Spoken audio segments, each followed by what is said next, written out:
Hello, my name is Jayesh Hemant Marve, Pillai College, roll number 10420.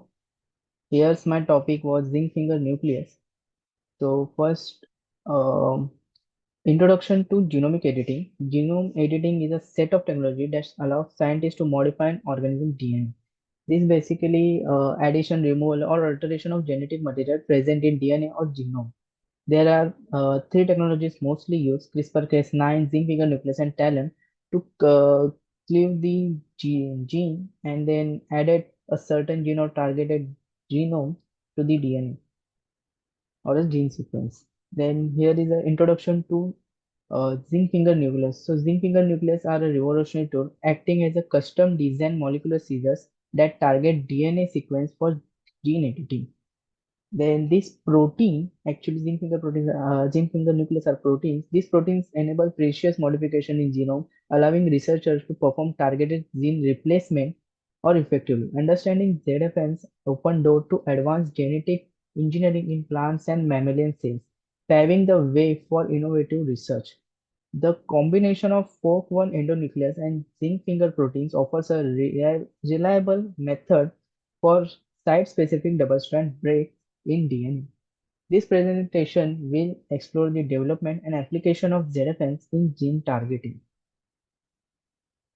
So what is a zinc finger protein? This is an overall picture when it's attached to the DNA, the zinc finger protein, and with flow one endonuclease attached with DNA strand, double strand. So ZPF or zinc finger proteins are transcription factors that play a significant role in gene regulation. They contain basically a zinc finger motif, which are small proteins structuring motifs stabilized by zinc ion. This motif can bind to DNA, RNA proteins, or other molecules. The most common zinc finger motif is a cis-his2, that is cysteine and histidine 2 residues attached with the zinc ion and are involved in various cellular processes, including replication, repair, transcription, and translation. ZPNs can be engineered for specific DNA binding purpose, making them useful in research and therapeutic application. They are the largest family of transcription factors in human genome. They are crucial for maintaining genome stability. Then here is a structure. This is a basic secondary structure with one alpha helix chain, two beta sheet chain, a zinc ion in middle, and the histidine and cysteine residue attached with the zinc ion. So there is three types basically. C2H2 zinc finger. It is a common DNA binding motif in eukaryotic transcription factor characterized by two cysteine and two histidine residue coordinating a zinc ion. Where the second is C4, where four cysteine residues are attached, and a C3H3, where three cysteine and one histidine residues were attached to the zinc ion and and to the DNA. Here is a selection strategy for ZFP in vivo. So how we find out the ZFP? There is a method that is space display method where this method is used to identify three finger or a zinc finger protein that binds to specific DNA sequence. Researchers basically use libraries derived from G268 to select ZFPs that recognize specific 9 base pair sequence, where the randomized selection, where the key amino acid residue, that is nothing but histidine and cysteine, the ZFPs are randomized to create a mutant library. This library is then used to select high affinity ZFPs that binds to the uh, chosen DNA target sites. Then there is a library limitations, like due to large number of possibilities mutants, only partially libraries are created by randomizing a few key residues. Here, how we select the bacteria or any host to transfer that zinc finger nucleus. There is a bacterial two hybrid system and a one hybrid system. So it links ZFM DNA interaction to east his 3 gene activation, and here derived from bacterial one hybrid system using reporter genes. So here are the strategy for producing zinc finger proteins. So parallel selection, sequential selection, and bipartial selection.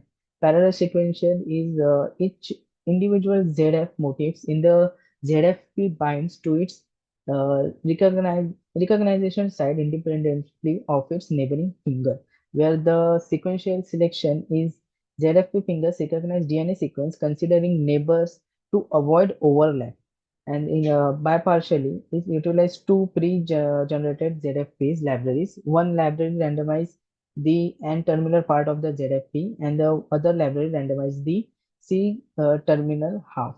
The selection process is same as a parallel selection, and they have some limitations like requires construction for multiple ZFP libraries and multiple selection for each desired ZFP, where in sequential selection there are labor intensive and time consuming due to multiple selection, and the bipartial selection has challenging requires expertise and special efforts. So here are the ZFN steps and mechanism how ZFNs are made. So first we need to design and construct the zinc finger domain and FokI nucleus domain. Zinc finger are small proteins motif that can engineer to bind specific DNA sequence. Each zinc finger typically recognize a three-way sequence, where Fok nucleus domain, the FokI endonuclease domain is fused to the zinc finger domain. This domain is responsible for cleaving the DNA, where the second step is targeting specific DNA sequence, where binding the engineered zinc finger domain binds to their specific target DNA sequence.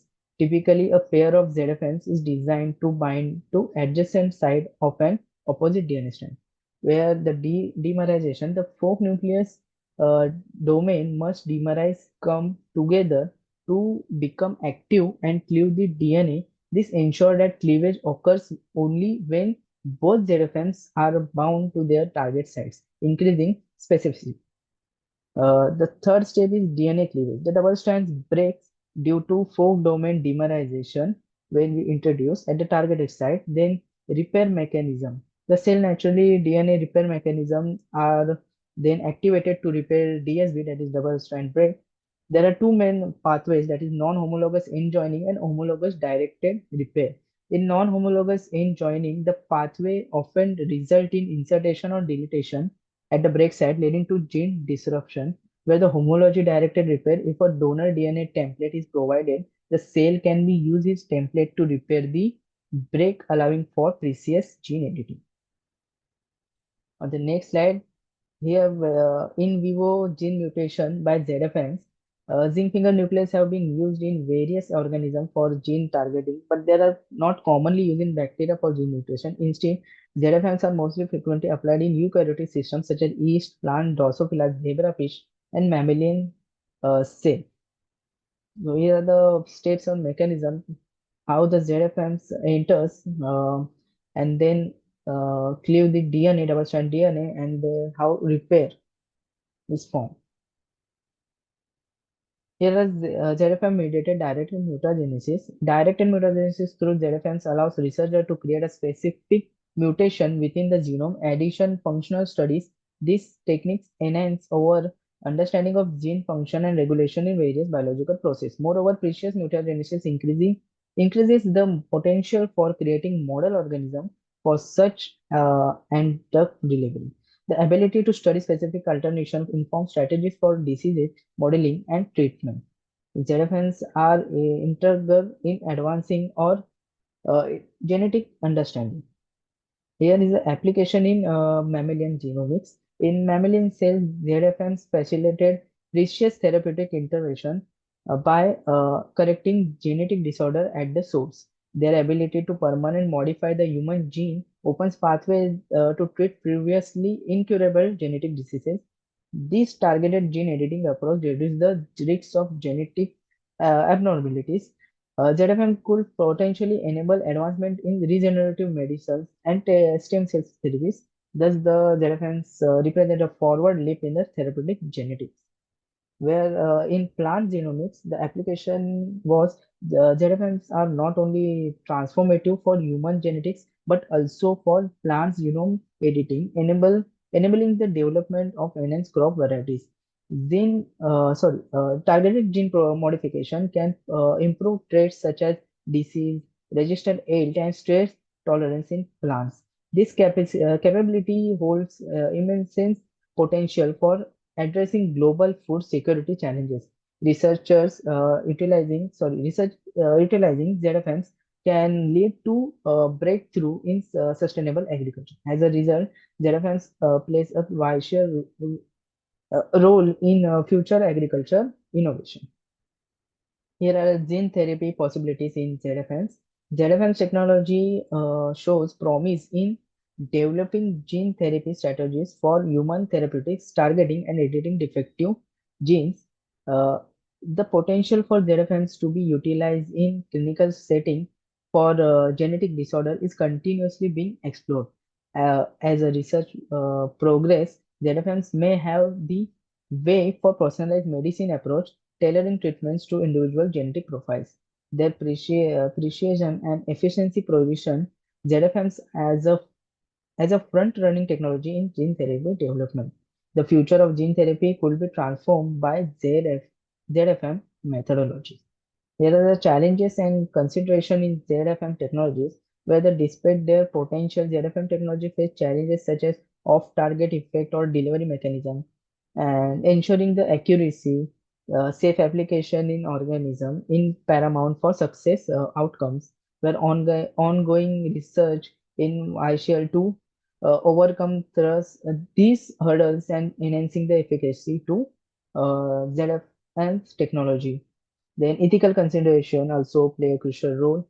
Then awareness and mitigation of risk are essential in advancing ZFM application.